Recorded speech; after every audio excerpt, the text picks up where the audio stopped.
Hoje a gente vai mergulhar fundo numa análise teológica do sétimo mandamento: não adulterarás.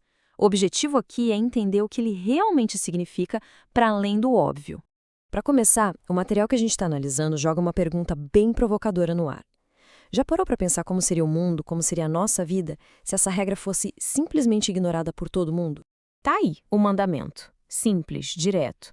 Mas, segundo a fonte, as implicações dele vão muito, mas muito além de uma simples proibição. É isso que a gente vai desvendar. E para fazer isso de forma organizada, nossa análise vai passar por 5 pontos principais. Primeiro, a fidelidade como guardião da vida.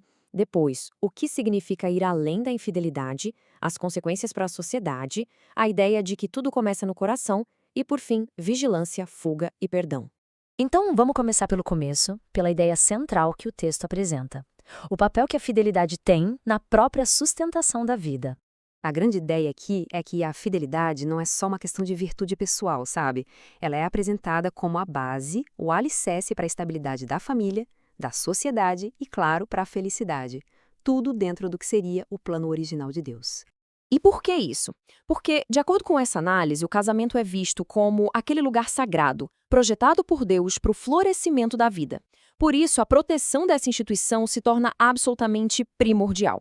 Agora a coisa fica mais complexa.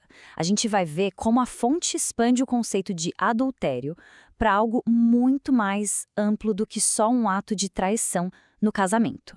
Olha só que interessante. O ponto crucial aqui é que, para a fonte, adultério não é só o ato de trair. É qualquer coisa que viole o modelo original de casamento, aquele que teria sido estabelecido lá na criação.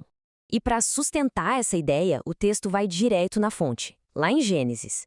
Ele destaca esse conceito da união complementar, onde um homem e uma mulher se unem para se tornarem uma só carne. Então, a fonte traça uma linha bem clara no chão. De um lado, o que ela chama de modelo bíblico, uma união monogâmica e complementar entre um homem e uma mulher. Do outro, o que ela considera violações desse modelo, como poligamia, a inversão de papéis ou uniões entre pessoas do mesmo sexo. E para ilustrar isso, a fonte usa uma metáfora bem forte. Pensa num carro. Se você coloca combustível adulterado, batizado, o que acontece? Uma hora o motor falha, é inevitável. A ideia é que, da mesma forma, um casamento que se desvia desse modelo original estaria, segundo o texto, destinado a quebrar. Certo? E quais seriam os reflexos disso tudo na sociedade como um todo? A análise agora amplia o foco para a gente entender os efeitos em cascata que essas ações poderiam ter. O texto aponta para uma conexão direta entre o enfraquecimento desse modelo de casamento e uma série de problemas sociais. Dificuldades na educação dos filhos, na saúde pública, na segurança e até comprometimento moral e instabilidade econômica. É uma visão bem abrangente.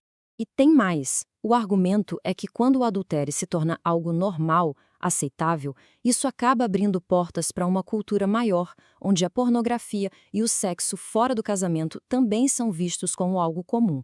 Para reforçar esse ponto de vista, o texto recorre ao apóstolo Paulo. A interpretação apresentada é que a lei divina foi criada justamente para lidar com essas transgressões contra a ordem estabelecida na criação. Ok, a gente falou das ações externas, das consequências, mas e a origem disso tudo? Agora, a análise muda o foco do ato em si para o lugar onde tudo começa, o nosso interior, o coração. E aqui a gente chega num ponto que, segundo o texto, muda completamente o jogo. Vem lá do Sermão da Montanha. A ideia é que o adultério não começa no ato físico, ele começa muito antes, com o olhar, com o pensamento cobiçoso. Então, a fonte faz uma distinção que é sutil, mas super importante. Achar alguém uma pessoa atraente por si só não seria o problema. O pecado do coração, o adultério do coração, estaria em alimentar esse desejo, em cobiçar, em nutrir a lascívia. E olha, isso não vale só para quem é casado, não. O texto defende que isso é um princípio universal. É sobre respeitar a dignidade das outras pessoas e não tratá-las como objetos para nossa própria satisfação. Bom, com um padrão tão elevado, a pergunta que fica é: o que fazer na prática? Então, para fechar, a fonte traz conselhos bem diretos e, ao mesmo tempo, uma mensagem de esperança. O conselho do texto é bem direto: reconhecer a própria fraqueza. A orientação não é bater de frente com a tentação, mas sim fugir dela. Não brincar com o perigo, pedir ajuda quando precisar e, claro, não se acostumar com o erro. E para quem acha isso difícil demais, o texto traz uma palavra de segurança, citando essa passagem. A ideia é que, apesar da tentação ser uma realidade, sempre vai existir uma saída, um escape. E para aqueles que já falharam, que já erraram, a mensagem final é de pura esperança. O texto enfatiza que o perdão e uma transformação completa são sempre possíveis. É a chance de um recomeço. No fim das contas, o que fica é essa dualidade impressionante. De um lado, um padrão absoluto, super exigente, para a fidelidade. Mas do outro, a promessa de redenção e a possibilidade de uma vida totalmente nova. É algo poderoso para a gente refletir.